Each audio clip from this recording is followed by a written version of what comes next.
పాత్రికేయుల సమావేశం చేయడం ఏంటంటే,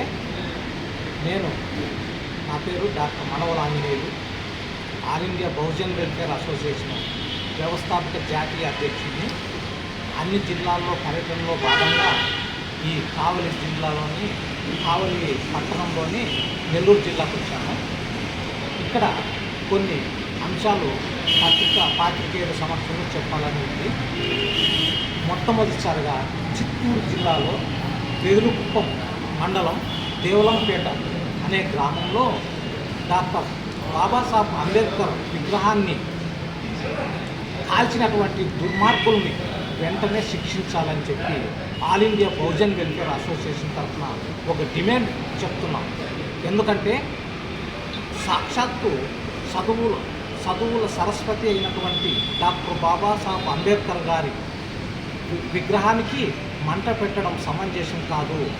ఇది ఇలాంటి దుర్మార్గమైన చర్యలు తీసుకొని ఎవరైతే ఉంటారో దోషులు ఎవరైతే ఉంటారో వాళ్ళని శిక్షించాలని చెప్పి ఈ పాత్రికేయుల ముఖంగా తెలియజేయడమైనది.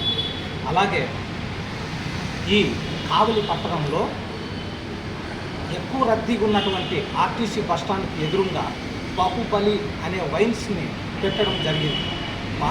రాష్ట్ర ప్రభుత్వం వారు లైసెన్సులు ఇవ్వచ్చు, బ్రాంచ్ షాప్ను నడుపుకోవచ్చు. కానీ ప్రజలకు ఇబ్బంది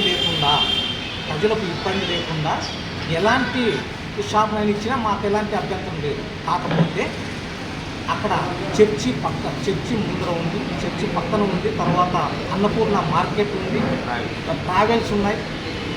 ఇలా ఆర్టీసీ బస్టాండ్కి నిత్యం బస్సు ఎక్కడానికి దిగడానికి అనునిత్యం ఒంటరి మహిళలు అయితేనేమి, ముస్లిం తిక్కువాళ్ళు అయితేనేమి, ఎవరైతేనేమి అందరూ వెళ్తూ ఉంటారు. మద్యం మత్తులో ఒంటరి మహిళలను వేధించడం, అలాగే వాళ్ళకు తాగడానికి డబ్బులు అయిపోతే వాళ్ళని కొట్టి డబ్బులు పిక్కొని మందు తాగడం ఇది పరిపాటిగా మారింది. కాబట్టి వెంటనే కలెక్టర్ వారికి కూడా మేము ఈ విషయం పైన ఈరోజు సోమవారం కాబట్టి గ్రీవెన్స్ సెల్లో కూడా మేము పీజీఆర్ఎస్ కంప్లైంట్ ఇస్తున్నాం. అక్కడ ఎట్టి పరిస్థితుల్లోనూ ఈ బాహుబలి వైన్స్ని ఇక్కడి నుంచి మార్చి కావలి పట్టణంలోనే ఎక్కడన్నా పెట్టండి అనేది మా అసోసియేషన్ యొక్క మొదటి ప్రతిపాదన. రెండో ప్రతిపాదన వచ్చేసి కావలి 2వ పట్టణ సిఐ గారైనటువంటి శ్రీ గిరిబాబు గారు ఎప్పుడు పోలీస్ స్టేషన్కి వెళ్ళినా అక్కడ విధుల్లో ఉన్నారు. కానీ మిగిలిన పోలీస్ స్టేషన్లో స్టేషన్ హౌస్ ఆఫీసర్స్ అంతా ఉంటారు.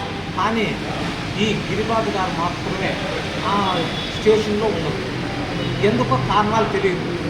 నేను చాలాసార్లు ఒక 5 సార్లు పైమాటే కావలికి వచ్చినప్పుడల్లా ఏదో ఒక సమస్యతో పోలీస్ స్టేషన్కి వెళ్ళడం జరుగుతాం. అయినా కూడా నేను వెళ్ళిన 5 సార్లు ఆయన మాతో కలవలేదు. ఒక్కసారి 6వసారి వెళ్ళినప్పుడు ఓసారి మాట్లాడించారు. అప్పుడు కూడా మద్యం మత్తులో ఉన్నాడు, గాంధీ బాటల్స్ టేబుల్ మీద పెట్టుకొని ఉన్నాడు. మద్యం మత్తులో ఆయన విధులు నిర్వర్తించడం జరిగింది. ఇలాంటి ఆయన చేసేటువంటి నేను నిదానంగా అందరినీ వివరాలు అడుగుగా ఆయనది రావూర్ అని కావలికి 12 కిలోమీటర్ల దూరంలో ఉంది.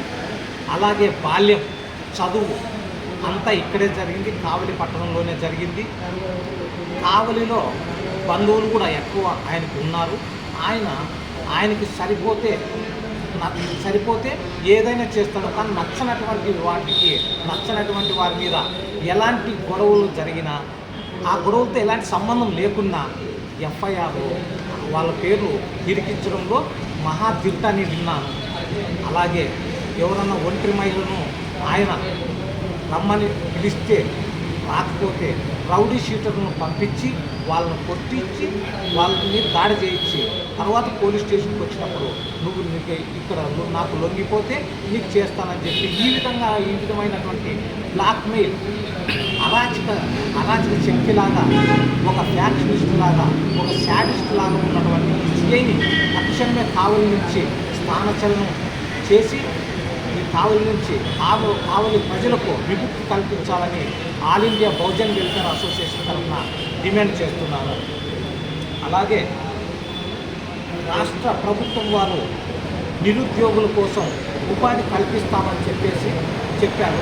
కానీ ఎప్పుడే కానీ మాకు లోన్స్ కానీ ఎస్సీ ఎస్టీ బీసీ మైనార్టీలకు లోన్లు కానీ ఇవ్వట్లేదు. గత ప్రభుత్వం లోన్లు ఇచ్చి ఎస్సీ కార్పొరేషన్ ద్వారా ఎంతోమందికి లబ్ధి చేకూర్చి వాళ్ళను వ్యాపారస్తులుగా తయారు చేయడానికి ప్రోత్సాహించేది గత ప్రభుత్వం. కానీ ఈ ప్రభుత్వంలో ఏం చేయలేదు.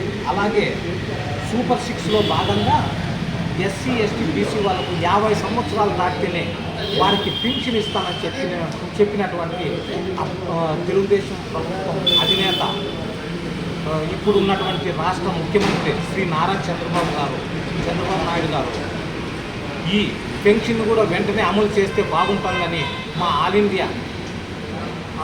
ఇండియా బహుజన్ వెల్ఫేర్ అసోసియేషన్ తరఫున మేము డిమాండ్ చేస్తున్నాం.